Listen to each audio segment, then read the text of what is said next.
Olá pessoal, no Direto da Redação desta sexta, eu destaco que o projeto Mão Amiga abre casa de acolhimento em Caxias do Sul para pessoas em situação de rua. Confere aí.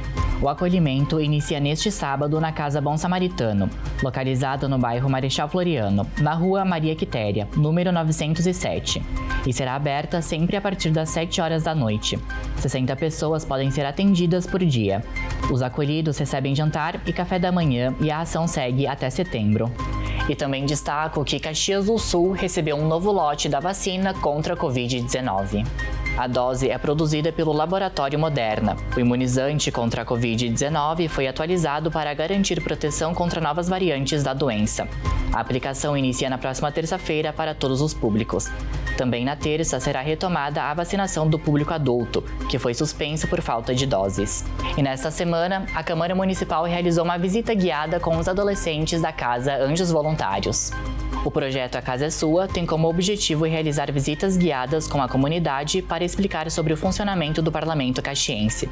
Os adolescentes conheceram o plenário e os demais espaços da Câmara. Para agendar as visitas guiadas, é só entrar em contato com o setor de Relações Públicas aqui do Parlamento. Bom, gente, é isso por hoje. Um ótimo fim de semana para você e até a próxima!